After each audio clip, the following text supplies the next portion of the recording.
Anda kembali menyaksikan Bisnis Talk, Saudara, dan di segmen 3 ini narasumber saya berikutnya yakni Direktur Utama PT Bank Mandiri Persero Tbk, Pak Darmawan Junaidi. Pak DJ, halo Pak DJ. Ya, selamat malam. Selamat malam, sehat-sehat selalu ya Pak DJ. Alhamdulillah sehat. Alhamdulillah. Pak DJ, pertanyaan saya bagaimana dengan proyeksi Bank Mandiri terhadap perekonomian Indonesia hingga akhir tahun? Keberlanjutannya seperti apa? Baik, kalau kita lihat memang seperti tadi disampaikan Pak Menko, kita syukuri apa yang bisa kita capai sampai dengan semester 1. Tentunya ini merupakan milestone penting buat kita ke depan. Artinya apa yang sudah kita upayakan sejak akhir tahun lalu, yang dimana kita mengalami masa pandemi tanpa kita tahu strategi apa yang paling pas.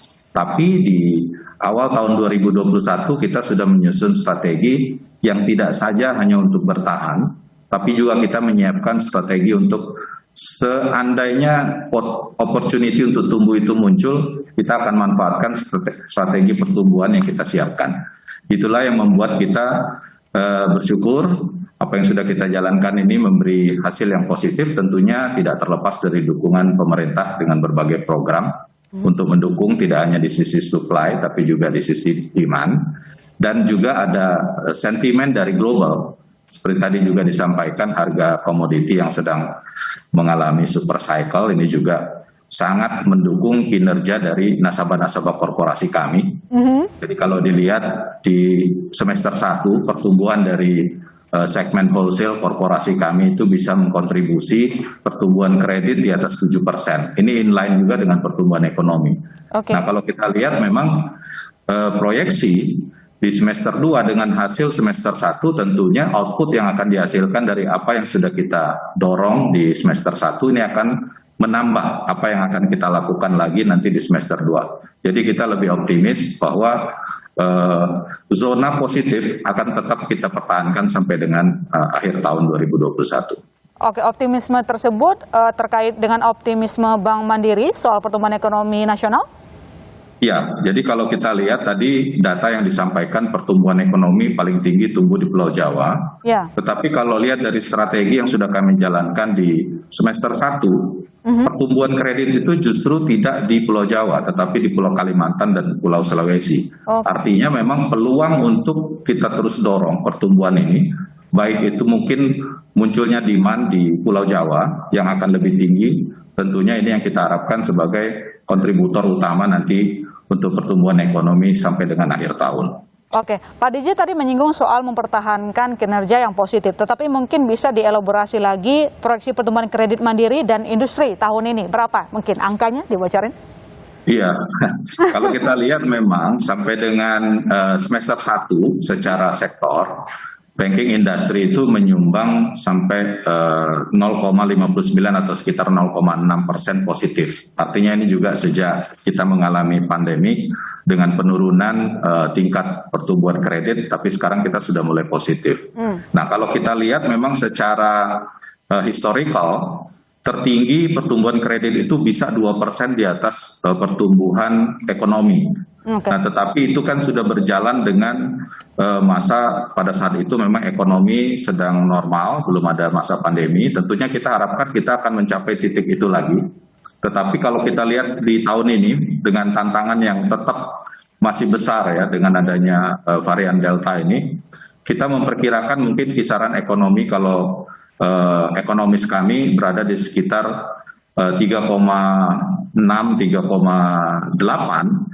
Kita memang akan capai lebih tinggi dari itu sepanjang memang kita bisa meningkatkan sektor-sektor yang memang sudah mulai pulih, tidak terlalu terdampak, dan juga yang memang memiliki aktivitas yang menghasilkan output lebih tinggi untuk kontribusi terhadap pertumbuhan ekonomi. Jadi kalau kita lihat secara pertumbuhan kredit, kalau Bank Mandiri memang sudah membuat rencana untuk tumbuh sampai dengan akhir tahun itu di kisaran 6% sampai dengan 7%. Tetapi kalau kita lihat dengan hasil sampai dengan semester 1, insya Allah kita bisa capai lebih tinggi dari itu.